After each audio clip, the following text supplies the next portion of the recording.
Welcome back to Spitballin Cards. In today's video, we're talking about our biggest fears in the sports card hobby and maybe our biggest pet peeves in the sports card hobby. The reason for that, there's less news than normal in cards, less drama. Things are going smooth right now for once, which is great. But we have an announcement, a pretty cool announcement. Our Patreon is live and there is an episode uploaded and waiting for you right now if you want to hear it, talking about which players we have been buying in the offseason and why. So pretty good. There is quite a bit of Mookie Betts talk, so just be warned. Just be warned. And it wasn't really me that brought it up this time. But other than that, let's jump in this episode. You have me, Scott, Phil, Jeff, and Chris. Thanks for being here, guys. Phil, what is your biggest hobby fear? Biggest fear is that I'm going to get a card, and this mainly applies to buying stuff online, which is most of my buying. I don't get a chance to go to as many shows as I'd like to. Got a family, so I pick that over the hobby in some regards, I guess. But even if I was to go to local shows, they often don't have cards that I'm always interested in. So eBay, though, and all these auction houses and platforms and stuff, that gives me a lot of access. And one of the issues is if you're buying a card with limited or favorable angles to it, you don't always know if it's going to look as nice in your hand. And my biggest fear, especially with high graded stuff, so BGS 9.5, PSA 10, Gem Mint usually, or even PSA 9 it could apply to as well. But if the card, in my opinion, is overgraded, that is a big fear of mine. And often it leads me to, I wouldn't say it's not prudent to sell it right away because maybe the card's overvalued. If I think it's overgraded, maybe somebody else might too. And maybe somebody else won't care, right? Maybe they're just buying the grade, which often people do if they're targeting PSA 10s, BGS 9.5s, etc. But that means transaction fees, right? Like there'd be a very small likelihood that I could turn around and sell that card and still make money. I mean, maybe it could happen, but usually I'd be incurring some sort of 5% loss at least if I'm to sell it right away, right after I buy it. Your own comp hurts you in a lot of ways, which is silly, but it does. Yeah, there's that too. That's a legitimate fear, Phil. This happened to me last summer. I don't want to say what card it was, but it was one of the most expensive cards I ever purchased, and I got it in hand, and I said, something is funky with this card, I feel like why does it look this way? And it was graded by a major grading company, and I decided I did not like the way that it looked, and you couldn't tell by the photos of the person who did it. I don't think it was intentional, but I know what you're talking about. There's times you get a card in hand when you can't see it in person. Jeff and Chris, you make a priority of seeing cards in person a lot of the time down in California, which is great and smart of you. But that is a fear that I have too. And it's bitten me in the butt where I have lost money on it myself as well. Scott, what did you do with that card then, incidentally? I sold it to somebody. I let them know what bugged me because I wanted to be open about it, to be fully transparent. And I lost a little bit. And then they auctioned it and doubled their money. So he didn't. Yeah. Anywho. Yeah, it's not always possible, but you're right. Chris and I try to get a good look at, especially the bigger cards, the higher end cards, and it's saved us a few times, Chris. Definitely. Yeah, absolutely. Because things in BGS slabs and SGC slabs, sometimes they just aren't what you want them to be. BGS especially. You can't tell from pictures, right? And even they have no guarantee, nothing, no protection. Versus a PSA, at least you have some. Even CGC, you have some protection, but BGS, it's tough. Yeah. With BGS 2, you're paying, if you buy a pristine, it used to be a bigger multiplier, right? It's come down a little bit, but the pristine grade BGS or the black label, you're really buying the grade there, right? You're paying a massive markup over a PSA 9, PSA 10 to get that holder in many cases. And if that card's flawed, it's happened. I've had a BGS 10 pristine. It was a Fernando Tatis 19 Top Series 2 gold rookie when people actually put a lot of value in those things. And it had a white corner. And I'm like, what? How does that happen? Type of thing where I overlooked it. Maybe there was a white background with the picture, so I couldn't see it, or was this this angle, or I just thought that no, BGS wouldn't make this mistake on a pristine card. They couldn't do that. And it happens. It happens with all the companies. It does. Good one, Phil. All right, Jeff, what's your fear? This is a fear that's come up lately, more so the past year or so, and that has to do with my enjoyment of collecting wax. You can kind of see some of mine here behind me. The whole CAT scanning thing since I don't have really high-end wax, like big Dynasty boxes, it doesn't really affect me right now, but I feel like it's a slippery slope, and the price and the technology is going to come. The technology is going to get better, and the price is going to come down. And soon, I feel like more of the products that I do collect are like will be affected, and both from desire to buy new wax to keep sealed, and also if I want to move my own, seeing the values go down because people start to assume that they've been scanned already. So it's been a little bit of a limiter in terms of what I've been looking to buy over the last year on that front. And I think it will continue to be. So I'm not really sure what's going to happen with that. For now, it doesn't affect a lot of the stuff I have, but I don't know what the future is going to hold. So it's a very real fear for me. Phil, you're a big wax absolutely. guy. How do you feel? Yeah, so there is a fear there for me as well. Now, a lot of what I own, it's not like super high-end product, but as Jeff said, like this could change. It could become more mainstream. Technology is more accessible. It's cheaper for a lot of people. The learning curve goes down.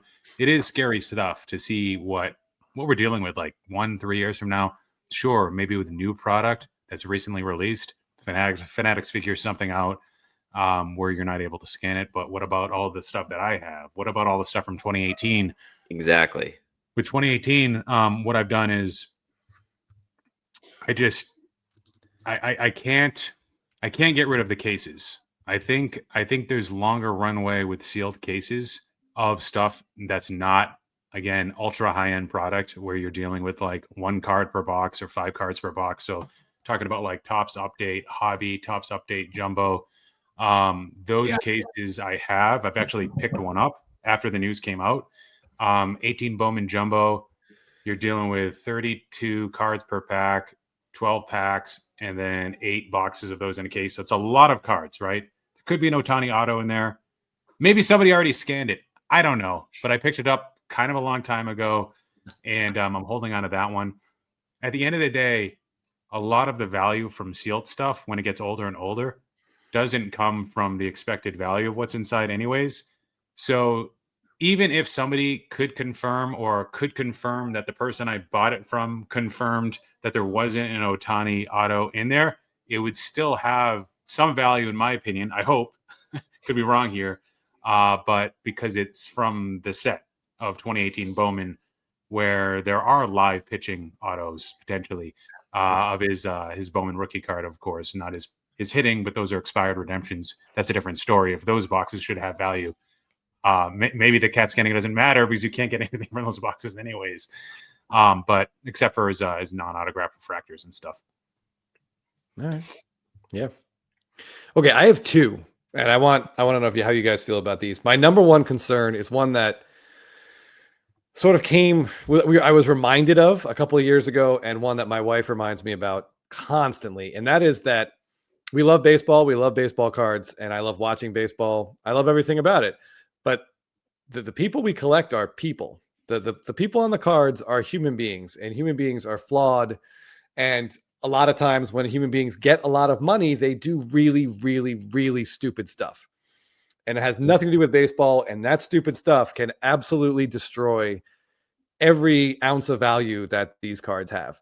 And it's just a constant concern I have almost all the time, that something that is completely unpredictable for us, that has nothing to do with baseball itself, could absolutely wipe away any and all value that any player's cards have. And that's like the biggest concern in this hobby. Even talking about it now, like I'm getting anxious about it. Yeah. And we had a close call for those of us who have Ohtani cards when all the news came out about him gambling and people were speculating what was going on with that. Yeah. We hear from a lot of people that say, well, just collect vintage then. You don't have those problems.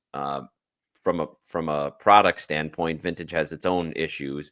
But also, it's like Chris said, we enjoy watching these players that we collect and getting to follow them along in their careers. So for me, that's not a realistic option, just to transition to vintage. Yeah. I've had people give me all sorts of terrible advice. Someone's like, well, just collect the players who are married.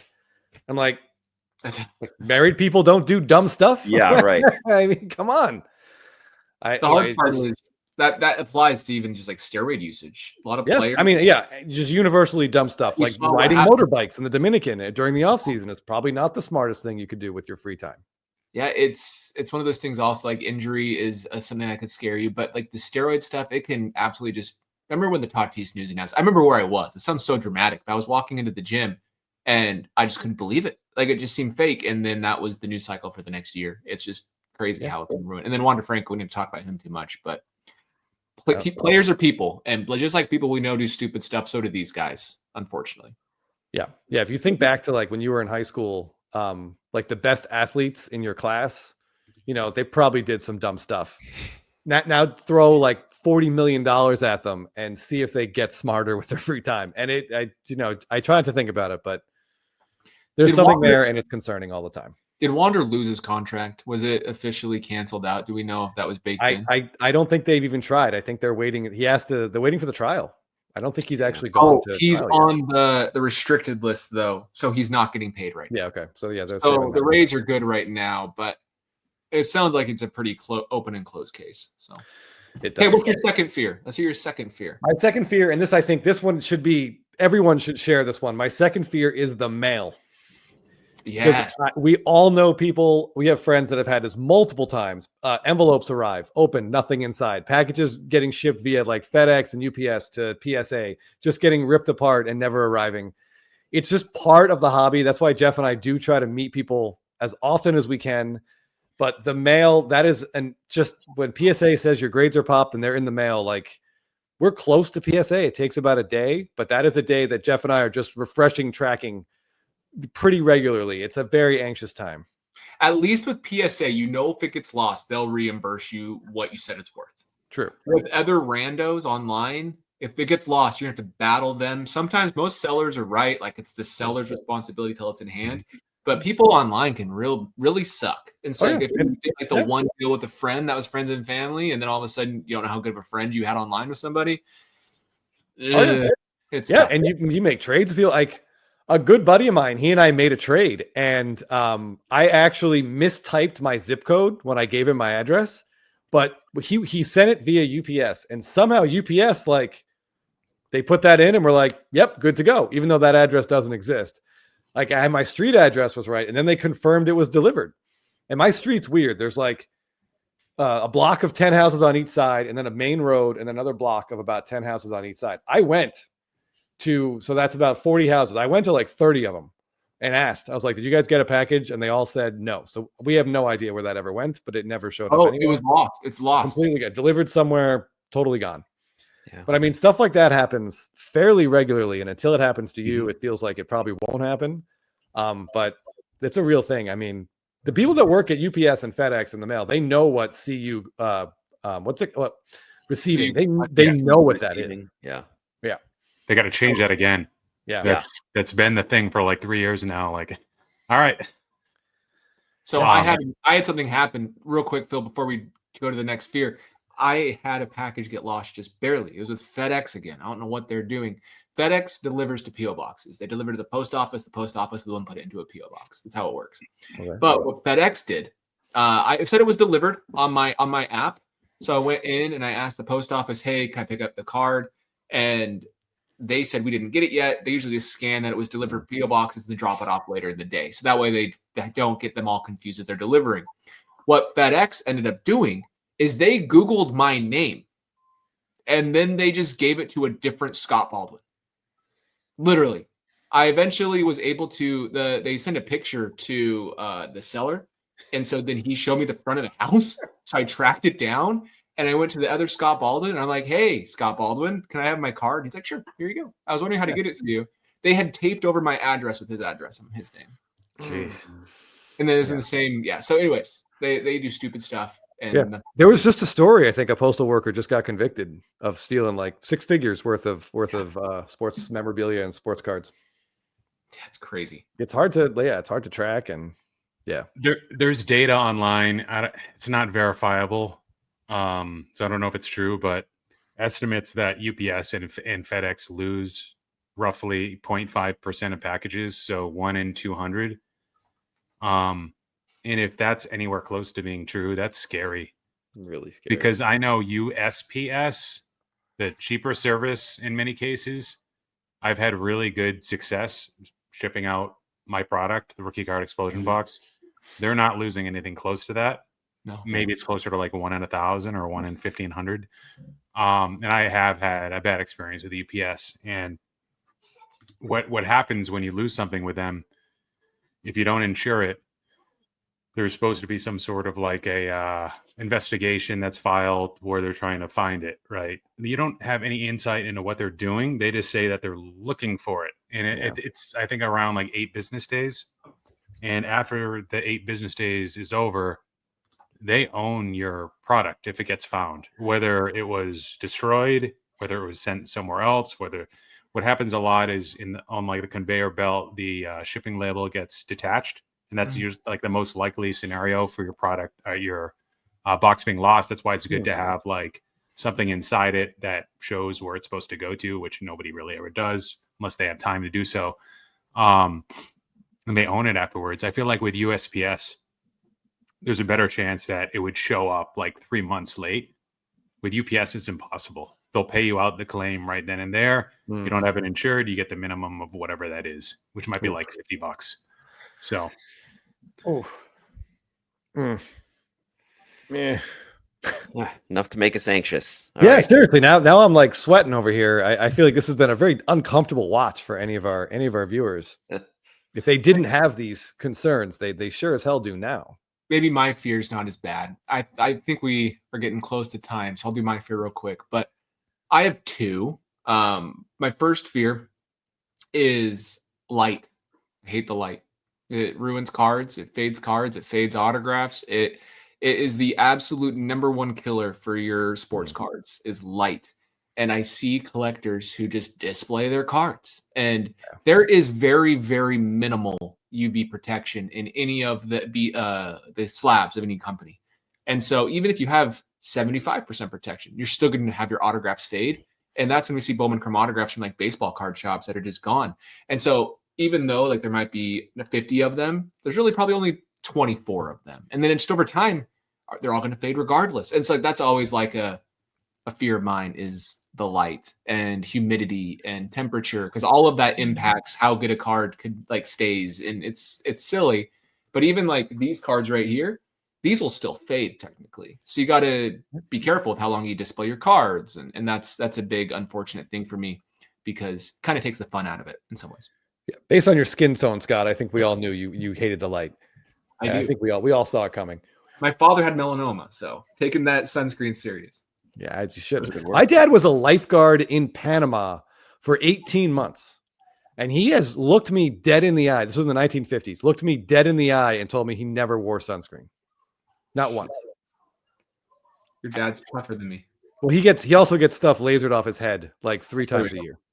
But still, like if I go outside in June here, like Jeff and I go take batting practice or something, and I don't put sunscreen on my arms or my face, I burn up. Do you? You burn easy?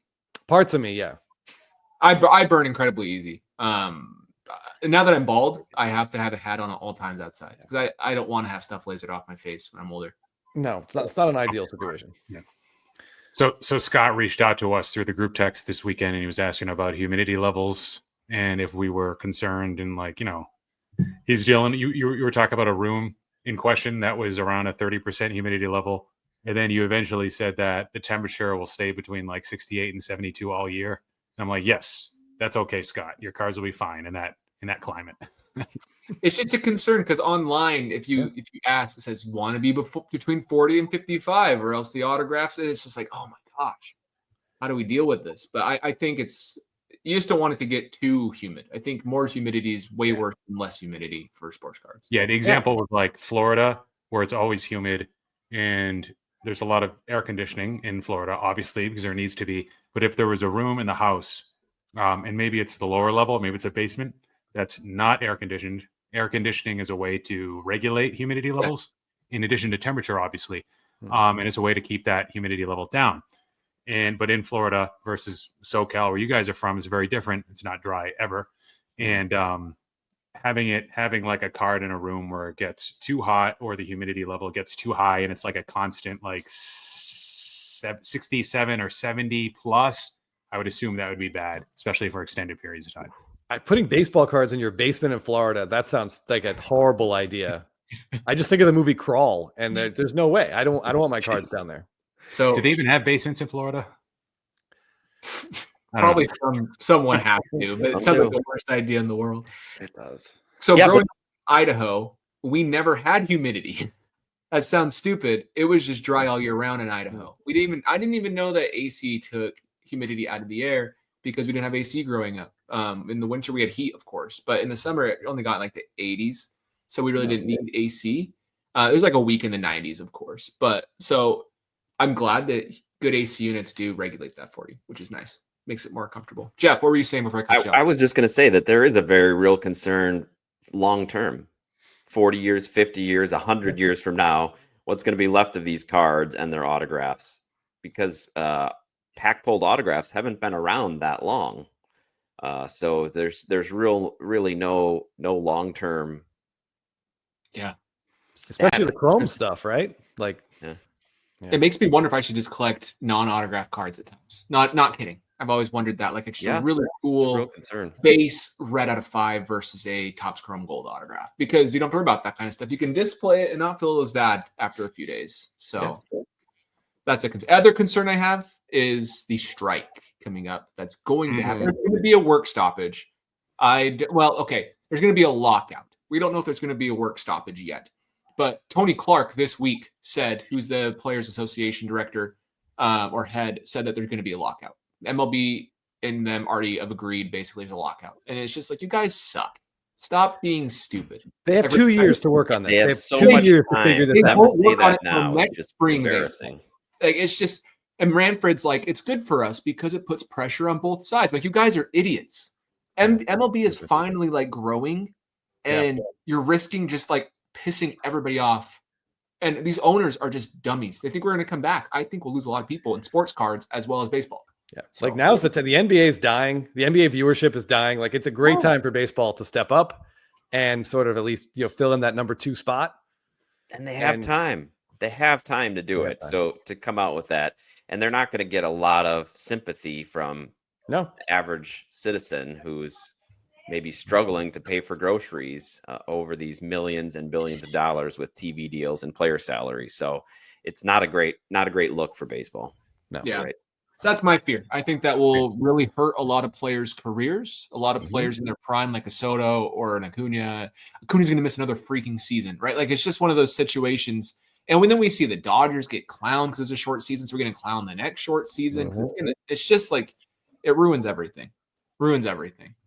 Yeah.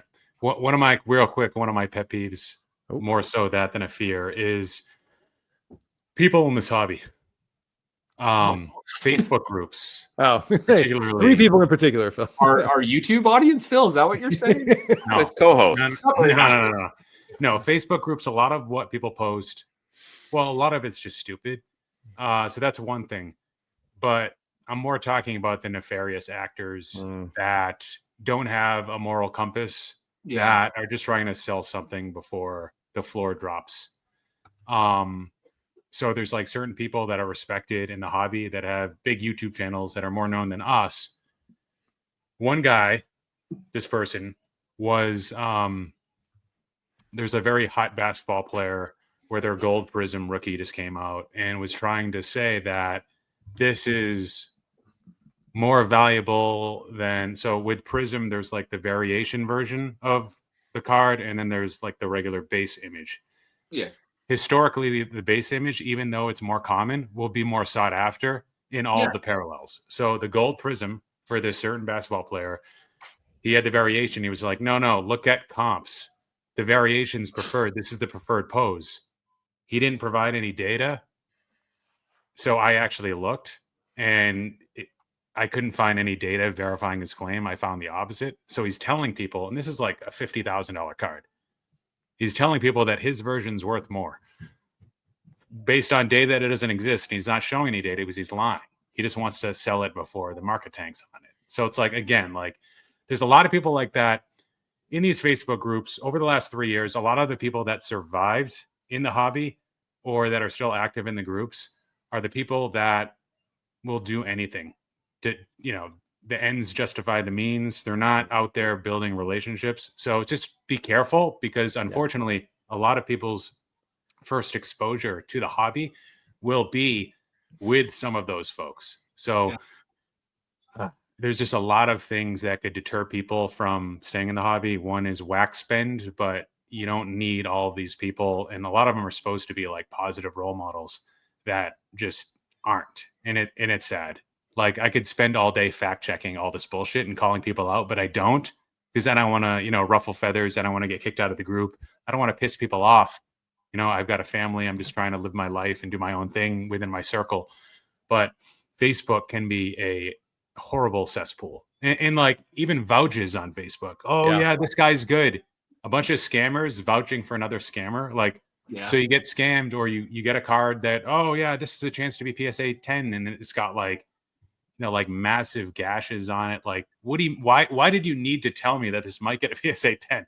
I was asking you if it might get a 9, and you could have said yes, no, and then it's my choice to believe you or not. And the card clearly is like, oh well, this is a complete like jaded card. So those stuff like that, it's just kind of annoying. You got to be very careful. Looks bad, but very careful. Yeah. And I'm sure that guy was only accepting like Zelle payments or something.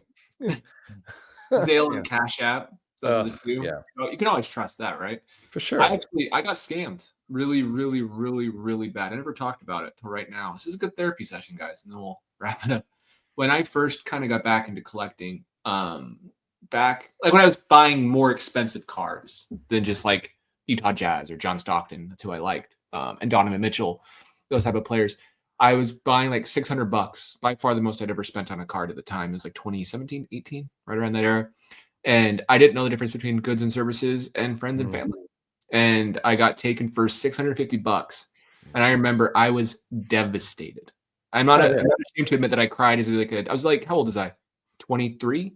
And I was like, dude, that's all my card money. That is, I have to sell these cards. And like, my wife is like, what did you do? Because we were just barely married and we didn't have a lot of money at the time. Because like when I first was in college, it was just a mess. And these people don't care. They're just bad people. So just make sure who you give your money to, them and you trust them. And if they say that they don't want to do goods and services, then don't buy from them. You walk away. Immediately walk away. Yep. And if you are against doing goods and services, you want to do tax evasion, I mean, come on, dude. Just accept the goods and services payment if you don't know the guy. That's my thoughts.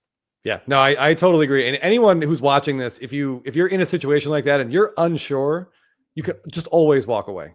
I say this at card shows too. Like, you can always just turn around and walk away. But you can feel free to message any of us if you get in a situation like that. We're happy to help prevent you from being screwed.